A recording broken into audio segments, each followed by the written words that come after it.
might want to take a seat. Feel free to come forward if you want to move a bit closer or not. It's completely your call. So I would like to introduce our next speaker, who is going to be speaking on the Our Experience Matters Committee, which is a committee for people with the lived experience of mental health problems. Please join me in giving a warm welcome to Alessandro Donna De Marchi.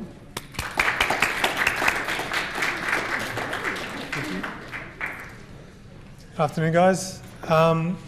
So if any of you were here for Professor Ian Hickey's presentation this morning, you would have seen that one of his points was partnership with people with lived experience as something that's very important. So the Our Experience Matters group, the PHN Our Experience Matters group, is exactly that. And it can go by a lot of names in a lot of different organisations, so reference groups, advisory groups, whatever you want to call it, people with lived experience or carers coming together to give input and help with various things which we'll go through. So what is the committee in terms of this? So we've got a group of consumers, carers and advocates with a focus on mental health in the South West Sydney region. We offer feedback, input, project ideas, gentle critiques, knowledge and experience to the South West Sydney PHN. And we'll go through a couple of the projects that we've been involved in a sec. So the committee itself is an active collaboration with the PHN. So it's not a stagnation of ideas. It's a back and forth, and it's a very dynamic borrowing and giving system. So it's around building new projects, plans, implementing new ideas and initiatives, specifically in the South West Sydney PHN region. It connects the PHN to members of the community through networks and social groups. So often it can be hard to connect with the community if you're an organisation, just because of where you sort of sit in the community. You can interact with one or two people, but to actually have the voice of somebody who's there day in, day out in the community in a non-professional clinical sense gets you a lot more insight than half an hour session with a client. It's involved in the evaluation process for new tenders, so that's something which you may or may not be familiar with, which is an ongoing process of allocation of funding and ideas about how best to improve the mental health system in the region. And the members of the group, as well as a lot of members of the community, are invited to workshop events. But when we go, we represent communities and carers, give a bit of insight from our perspective. So for anyone in the room today, if you're an organisation, you might either have a reference group set up, or you're looking to set one up, or maybe you are someone with lived experience or a carer. So all of these things are really relevant for if you're going out there starting something or being a part of something. So what have we achieved with the PHN? So we've been around for about a year now, I believe. We offer feedback on issues within the community, issues that need addressed. So like I said, sometimes it is hard to connect with the community. We come in and sort of whinge for a couple of hours and make our problems heard, and hopefully that gets passed on, which in a lot of cases it does. And it also gives the PHN a direction for future projects. So if there's an issue that we're bringing up that hasn't been addressed, it gives an idea of where to go next, essentially. So we're involved in the development of resources to educate the public about relevant information around the primary health system and what that encompasses.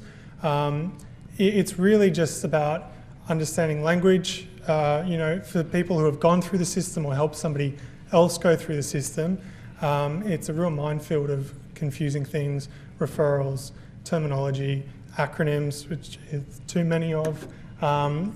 And we're involved, like I said, in the workshop and co-design sessions. If anyone's been a part of that, you'll know how they work. A whole bunch of people come together. We address key issues within the community, give ideas about it, offer ways to improve it. People frantically scribble on big butcher's paper trying to get all those ideas together, and then they're collated at the end to sort of have a direction to go. There's the Recovery Point app, which I think is bounced around with different names. I think it was One Door for a time, Recovery Point now, which is a central directory to guide people on where services are and what services are applicable. So we've given input onto that. Development of video to explain how to navigate the mental health system, extremely hard. If you haven't gone through it before, it's completely a totally different language, and in some cases can be. And so this is really important because people in the industry, people who deal with this day in, day out, they understand the terminology, they understand the process, even though a lot of it's still quite difficult to get your head around. But the people who've actually gone through it can give this perspective of what really went wrong along the way, what they would have preferred to happen, and how we can make that happen in the future. We've provided feedback for new services and projects being established in the region. So if there's a new idea that comes forward and somebody wants to pull on us as a pool of resources, they bring in their project and they've have a slideshow. We can pick things apart, we can offer suggestions, we can give our own input, advice, ideas, and that really helps smooth things out before they get put out into the wider public. And like I said, involvement in the tender process from beginning to end at many levels. This is really important. The tender process was complicated, and a lot of it was organised predominantly by the PHN, and they did sort of the heavy lifting. But the Our Experience Matters group was brought in the very initial stages to get ideas about what we should be looking for in tender applicants. We were sort of involved along the way as well in assessing the applicants, and then at the end, really getting that follow-up and feedback on where our input went, how it was put into place, and where that funding was going to go. So the progress in improving primary health care in this region, as I say, it's the proof is in the pudding, really, and that's what Ian Hickey was talking about this morning as well. You're looking at the results at the end. You're not looking at what the goals are. And we've seen that a lot of things that we've had input on have come to fruition. Something that we might have raised about a year or so ago, we don't think anything of for months and months and months, and suddenly we're shown a finished product or a preliminary finish for something, and it's really validating to see that something has grown from those stages, that it wasn't just whisked away into the ether. We're involved in the early stages, which is really important. We're updated in regard to the progress, so that's also very important to understand where things are at different stages. It helps us be able to tweak things when we hear about it. If something's heading in a direction that we might not be reflective of our original idea, we can sort of have that gentle push in the right direction. And we're provided with evidence of those tangible results. So we've shown the videos, we've shown the documents, we've shown the people who come in and say, look, this is what we got. Is this what you guys thought at the start of this? Concerns we raised at the first meeting, we had a whole big couple of meetings where it was just us voicing our concerns to the PHN. And what's been really relieving is that along the way, a lot of these things have actually been addressed, if not most of them. Of course, there's things that are long-term projects that need a lot of attention, but in the short term, the kind of input that we've had hasn't been forgotten, which is really, it gives a lot of hope, I guess, to the kind of role that people with lived experience can have in these things. The high volume of co-design workshops, there's multiple different co-design sessions that went on. We were involved with most of them, at least one of our members was. Community meetings, forums, panels, all of these we're contacted about to come and participate in.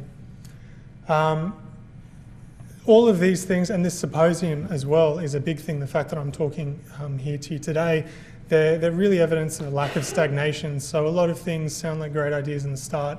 You're bringing people on board to give input, and it's well done. But unless there's the actual evidence at the end or the ongoing action, it's quite meaningless. So these are really good things.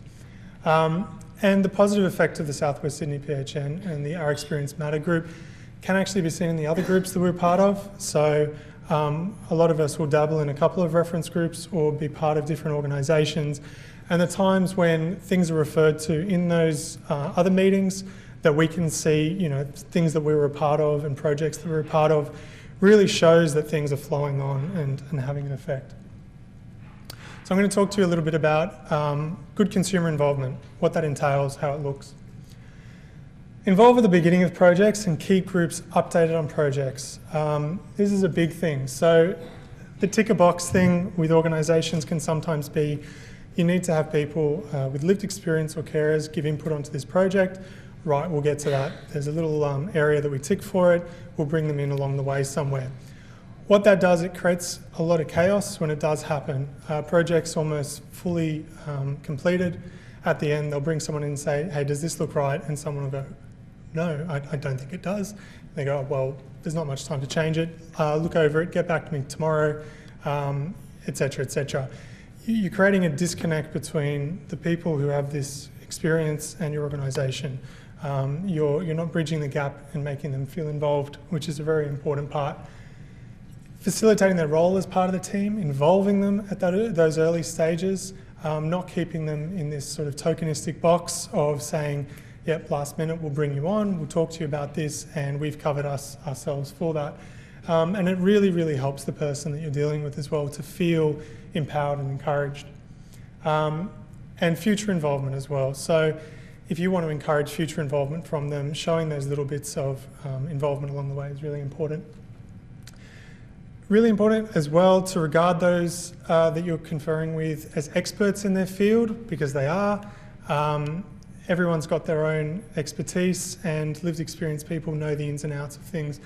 Really important thing to remember is that there's no such thing as a wrong experience. From a clinical or professional perspective, you might see that some complaint or issue that someone raises isn't how the system is supposed to work, and the desire or urge to tell them that they're wrong because that's not how it should work is probably very much on the surface. But the chances are, if that one person has had that experience with the system, then thousands of other people have as well. And so it's really important to be listening to these things actively, not to take it personally. This is kind of the way that we make progress, gains, improvements. That being said, keep the scope of involvement within the person's expertise. So getting somebody on board to review clinical papers and jargon and terminology will put them a little bit out of their depth. It can sometimes make people feel useless, inadequate, and undervalued or underutilised. So you've also got to balance that though with involvement being too trivial or basic, not what colour should this thing be, what font do you want for this. It's belittling. Utilise people. It's a balancing act, but you can strike the right balance, and it's okay to be asking people, how much or little do you want to be involved in? What's your preferred area of input?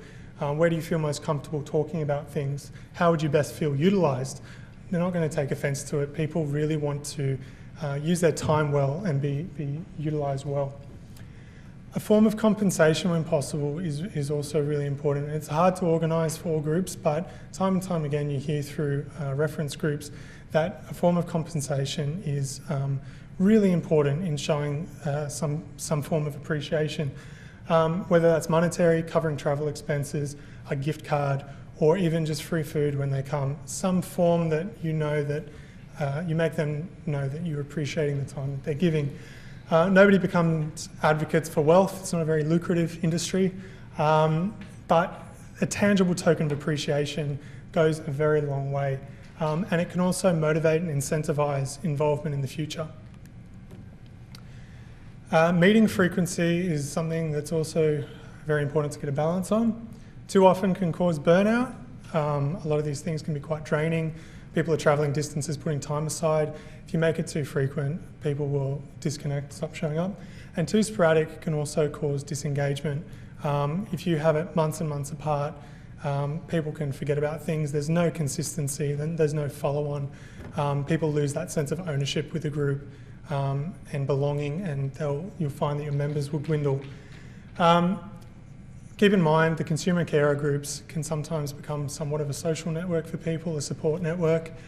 Keeping this reliability in these groups helps support those people. So while they are offering input, they're also hearing other people's input. They're getting ideas themselves for help. They're sharing ideas and swapping things. So regularity is very important. And don't leave the time of the upcoming meetings open-ended. Try and have it consistent. Try and have it at the same time however many weeks apart or months apart, but make it consistent so someone can plan ahead and work their life around that.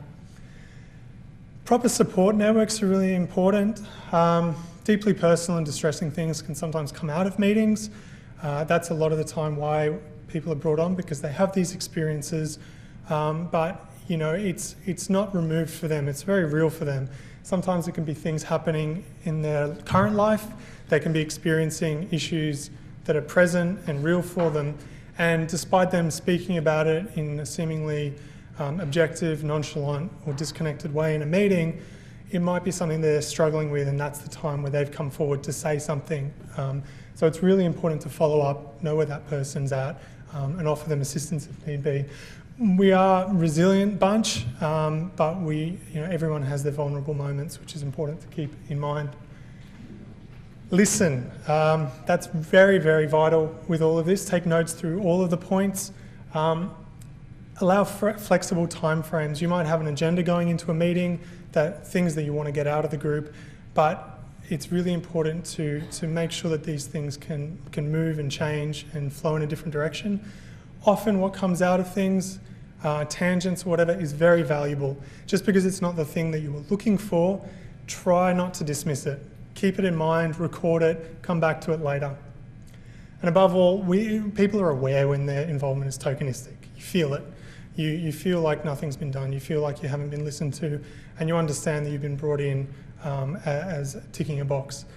So there's no point in trying to cloak that. It's very apparent through the approach that you have.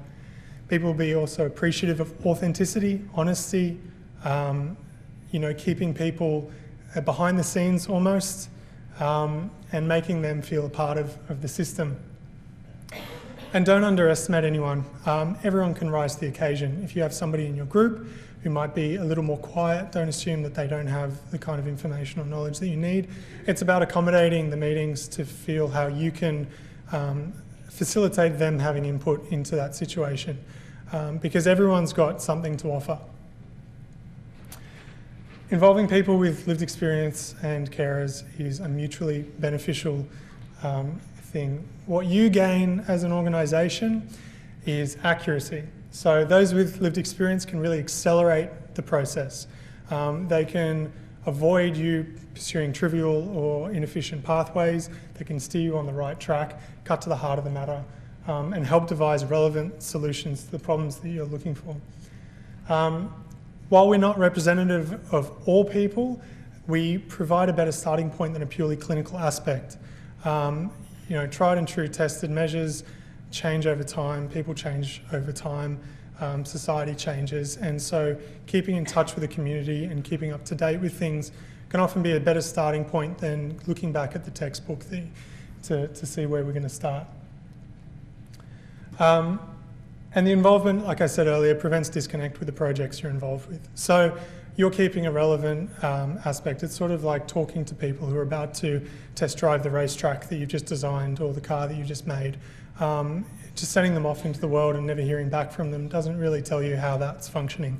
But the people who are going to go out and experience those things can come back and give you feedback. Honesty, people who are involved in these groups don't stuff around. We know what's at stake. We know that properly implemented plans can be the difference between life and death, quite literally in these circumstances, and we don't take these situations or ideas lightly. We've experienced them, we know how dire the consequences are for getting it wrong, so we're not going to tiptoe around things. We're going to give real honesty. Efficiency, projects are completed quicker. You cut a lot of contact time trying to chase people up. If you have a meeting that's set at a certain time, you know what you're going to get out of it, and you know what you need to ask people for that. You can focus on vital aspects of the plan behind the scenes as well, away from those groups, and it frees up a lot of that time. A good reputation can come with proper implementation of experienced groups. So outside of the groups, people are involved with their community, other experienced reference groups or advocacy groups, and people talk between their networks. A negative experience in one group can lead to a reputation carrying on negatively in the other. even if it's not reflective of the clinical aspect of your organisation, reputations are a very important thing. And if you're treating people poorly in the advisory groups, people don't really have that faith that you're going to be doing the right thing for them in a clinical aspect. And that works both ways. So if you're really facilitating a positive, encouraging experience for people, they're going to go out and recommend your service. They're going to talk about that. They're going to encourage the people that they know, friends and family who are looking for help, to access these services. So it can work out really well to connect to those people in the community who might not be getting those services and accessing them. You have to ensure that your group can justify their involvement. And what I mean by this is if there's nothing obvious that the consumers and carers can gain from being a part, you might not keep them for very long. This can be anything from seeing the fruits of their labours, as we talked about, tangible progress, to first offers on new opportunities, upskilling programs, training opportunities, exciting projects in the area that they're interested in, within or external to your organisation, so reaching out, offering them things, resources for mental health support.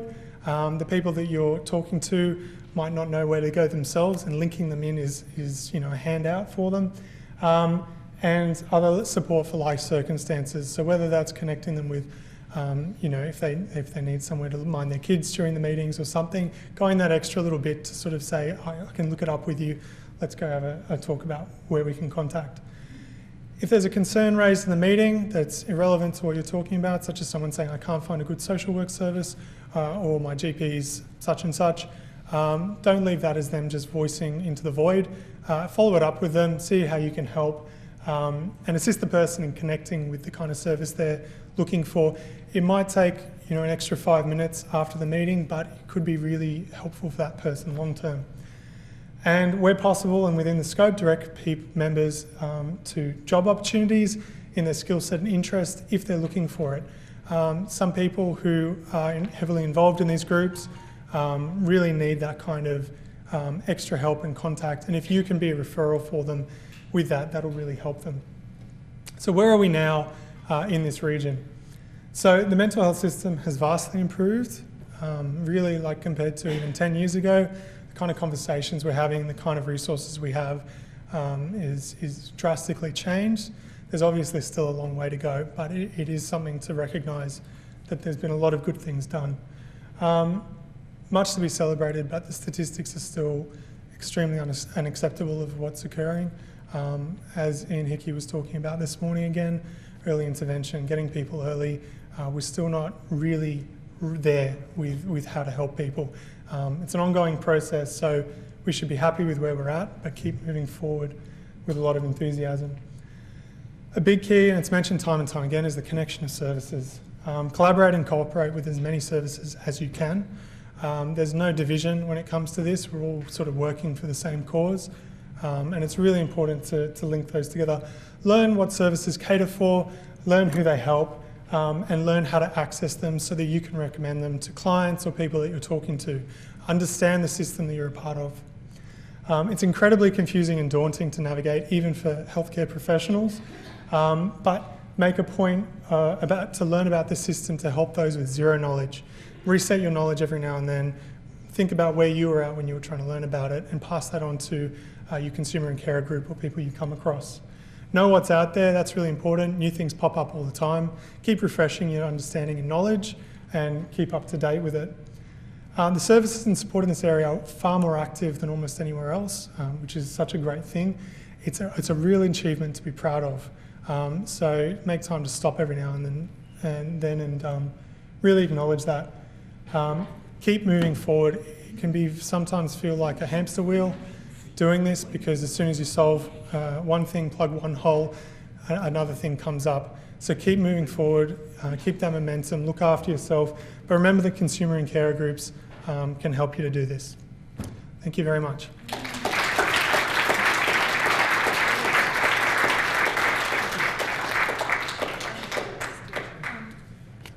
A huge thank you to Alessandro, because I think hearing him go through that presentation, we can really hear how reassuring it is to see how seriously and how deeply that approach to collaboration by the PHN is taken. I think it became very clear as we went through the slides with you. There's a lot of aspects to that collaborative approach. So please join me once again in thanking Alessandro. Very much appreciated. Okay. I wish we had time for questions, but it is actually time for lunch. So just a reminder that any questions that you've got that you would like to have answered during the panel discussion this afternoon, the Ask It baskets that are bright green, please feel free to place your questions there. We are going to be breaking for 45 minutes. We'll be coming back to this room at 1:15. 1:14 would be even better. Yeah? Ready to start because we have a number of sessions this afternoon and, of course, we have our panel discussion. So you are free to go for lunch. Thank you.